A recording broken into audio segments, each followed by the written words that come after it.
In today's video, I'm going to teach you how to insert pages into a PDF file using Adobe Acrobat.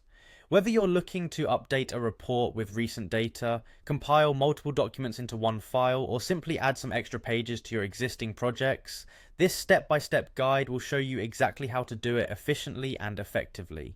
First things first, open up Adobe Acrobat on your computer and have the PDF file you're planning to edit ready to go. Begin by opening your PDF file in Acrobat. Once your file is open, take a look at the right hand side of your screen. You'll notice an icon that resembles a stack of papers. This is the page thumbnails icon.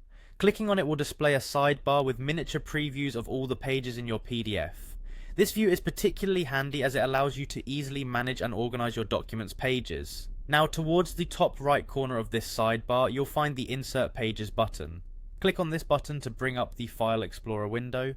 Here, you'll need to navigate to the file you want to insert into your PDF. Once you've found the correct file, click on Open to proceed. As soon as you have done that, an Insert Pages dialog box will appear. This box is where you decide exactly where within your PDF you'd like the new pages to be added. You can choose to insert them before or after any specific page, or even at the beginning or end of your document. Make your selection and then finalize by clicking OK.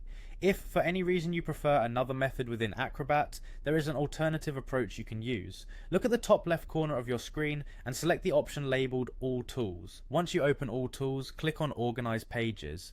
This brings you a comprehensive view of the tools available for page management. Here, click on the Insert option to again bring up the dialog to select your file. Once you have selected the file source, the Insert Pages dialog box will again pop up. From there, repeat the previous steps by setting the desired position for your new page and confirm by clicking OK. And there you have it. With these steps, you can easily enhance and update any PDF file with new pages using Adobe Acrobat. It's a simple yet powerful way to keep your documents current and organized. Thanks for watching, and I hope this tutorial cleared things up for you. Be sure to practice this a few times to get the hang of it, and soon you'll be a PDF editing pro.